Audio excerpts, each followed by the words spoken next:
Alex. We're in the shade. Now, today I got a very incredible, good video for you. Yes, it's a sex game, but it's not going to be really talking about sex or dating. It's another big project video. It might take 25 minutes, might take 30 minutes. Yes, it's a Friday, and it's hot. That's why you see we're in the shade. So if we get 15, 20 minutes in, and the video cut off and I have to break it into 2 or possibly 4 or 5 parts, I apologize. Hopefully that should not happen. Told you last week I got lucky getting inside the house. Can't always get inside the house in room temperature and make good content videos like you expect. Now we will try to move around in the summer and try to find some locations. We'll see. Can't guarantee it, but we'll try to get out of the backyard and get into some actual locations. Today's video is going to be called Sex Game, Sexiest Latina Women in Television, Film, Modeling, and Sports. Now this video is well deserved, long overdue. You hear me tease it in all my videos when I say sexy mamacita, sexy Latinas. Well, today is y'all women's day. So y'all Latina women, y'all sexy mamacitas, jump up and down for joy, because today's video is for y'all women. Nobody gives these types of women the respect and credit that they deserve. And if it wasn't for these circumstances, I actually probably would have 2 or 3 of these sexy mamacitas, the women that I work with at California Disney Adventure, actually teach me how to say the names of these incredible women in that actual language to make the video more creative and unpredictable. But unfortunately, we'll have to save that for a future video. Coming in at number 15 is Roselyn Sanchez. Now, she's a very physically, sexually attractive Puerto Rican woman. You've seen her. She popped up in the late 80s, early 1990s. Remember that Jonah and the Pussycat Dolls, and then they made another group just like them? Well, she was in that music group, and she put out like 5 albums, and then maybe 7 years into her music career, like around 25 or 26, she wanted to break into television and film, and she made her mark in television and film. You notice her from the movie Rush Hour, right? Rush Hour 2, where Chris Tucker in there trying to ask for the phone number, but he gets shot down and rejected. Yeah, she is very good looking. I mean, like, man. And in that fabulous song that she did in 2007, You Make Me Better, she appeared in that rap song. And so she's multi-talented, because she can do television, she can do film, she can do singing, she can do dancing. And then she also can write and produce. A lot of people don't know that she's actually good at doing that. She produced and kind of read out her last 3 albums. So she's also a solo artist, and a lot of the girls in the group are jealous of her just because she wanted to be on her own and strike out on her own. She actually does better when she's by herself than with the group. Normally, if you're in a group, you actually do better, and then if you're solo, you're by. But she actually proved naysayers and critics wrong. She actually lasted 2 decades, and she does look fantastic for her age. Like, even if she is in her 40s, she still looks very physically, sexually attractive. Like, when you look at her in the 1990s and you look at her today, you can tell throughout the years and the decades, she has stayed in athletic shape. She ate her fruits and vegetables. She watches what she eats, watches what she drinks.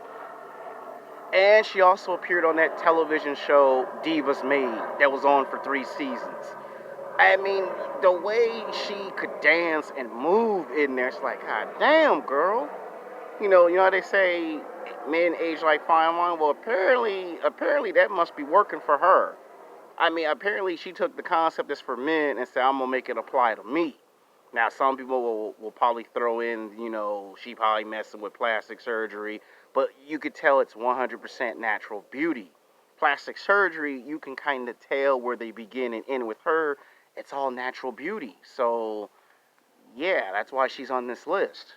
Coming in at number 14 is Lynda Carter. Now, if it weren't for Lynda Carter, the vast majority of these women wouldn't even be on this list. She came in a period in those late 60s, early 70s, where Hollywood was a bit taboo. They didn't really want women in television and film unless it was for romantic scenes. And Lynda Carter said, we're not playing that. I'm a woman. I'm going to come in here and kick ass and take names, and I'm going to make the most of my Hollywood career. And she popped up playing Wonder Woman. A lot of people don't know that on her mom's side of the family, she is, Latina descent.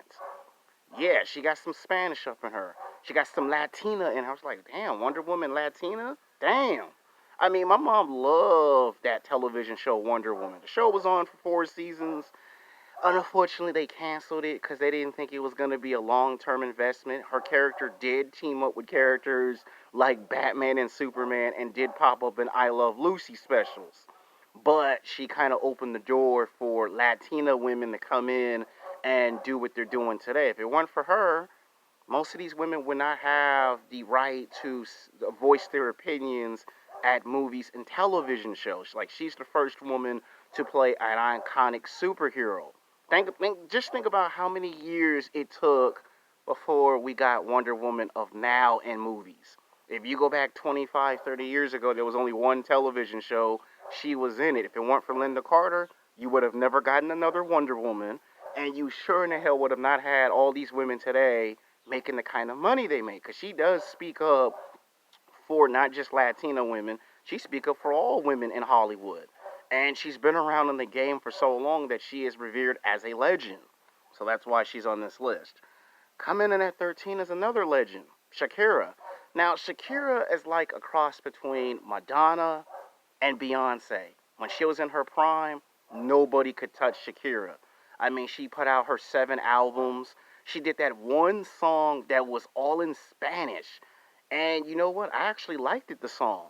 I remember at the time people were giving her crap because people was like, I speak English and I want the song in English. And I remember they had to tell her you got to make 2 different versions of the song. And she kind of had that mad look on her face like, I want to show the world my heritage. I want to show where I come from. She's got Colombian in her. This woman can do it all. She can sing, she can dance, she can act, dance choreographer. I mean, this woman took a blueprint from Janet Jackson and from other women in the industry and transcended it. I mean, she would pop up at the NBA Finals, the Super Bowl, and her performances were always good and solid and memorable. I mean, and she's still going. I mean, she's in her 40s and she's still singing, still putting out albums, still kicking ass and taking names. And today you got women who look up to her as a role model. Shakira did have her period to dominate in the music game. And she did pop up in, songs with other rap artists that we know today. She did get in there with, 50 Cent, Jay-Z, P. Diddy. She did do her share of music, and she appeared in some movies and some television shows. Still going strong at her age. And you can't even tell that she's older. She's natural beauty. She don't really mess with too much, makeup, and if she did, it still looks good naturally. All right, coming in at number 12 is Dana Ramirez. Now, you've seen her in the third X-Men movie. That scene where she's fighting Halle Berry, that's actually her. And if you fast forward today, she appeared on shows like Encourage and, of course, Divas Made. Oh, yeah, she appeared on Divas Made. And she looks good for her age. Like out of all the girls on that show, I find her by far the most physically, sexually attractive mamacita. I mean, she's got this glow. Most women, as they get older, they don't have that glow. She has that glow 100% naturally.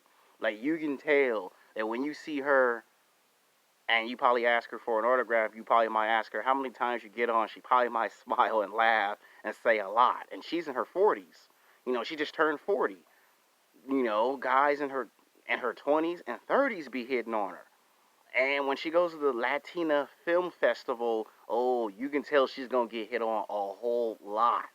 When they showed that show, it got the highest ratings because people were looking at her. Like when she put on that nice little innocent look, but her ass is up to something. Yeah, you sexy. I see you on TV. All right, coming in at number 11 is Mia Maedtro. Now, this is another actress who's on a TV show called The Strain. Now, don't ask me about the show The Strain. I have never watched it. Please don't ruin it for it. Spoiler alert. I just know she's on the show, and I do know some people talk about the show, and then when I watch the commercials, I noticed they got her in the commercials, and from the look of it, she looked fine as hell. I mean, they got her fighting people, and I go, damn, The girl can fight. The damn can kick ass. That's all I need to know. Coming in at number 10 is Selma Hayek. Now, 2 years ago when I used to work at the Grove, I actually had to make sure nobody asked Selma Hayek for an autograph. It's funny because as a kid I watched all her movies, Desperado, because that was her acting debut. She was in Desperado, Once Upon a Time in Mexico, Fools Rush In. That's a romantic comedy with one of those actors that was on Friends, and then she was in another movie. Can't think of it. The Faculty, directed by Robert Rodriguez. So I've seen all of Selma Hayek's movies, even when she appeared in television shows. And to watch her movies, and then to actually work at the Grove years later, and then to see the actors that you got a crush on, you know how rare an opportunity that is? You know how rare that is? And I didn't just see Selma Hayek once, I saw her twice. And at her age, she still looks very physically, sexually attractive. I mean, she still gets hit on by men in their 20s, 30s, and 40s. Men still find her attractive. Now, I've heard the rumors, the stories that she has a bit of a hot temper, but who doesn't? With her, it's just hot. I mean, she get a little bit of a hot temper, it's still sexy. I've seen her, and the girl's still in shape. Most women at her age, their body just fall apart. She's still in athletic shape. Like when you see her, you be like, damn, that's you. She still looks like herself, So basically, that's like one of my all-time Hollywood crushes. Yeah, coming in at number 9 is Jessica Alba. Now you saw her in Fantastic Four, in those Fantastic Four films. Yeah, those movies weren't really that good, but the best part of the movie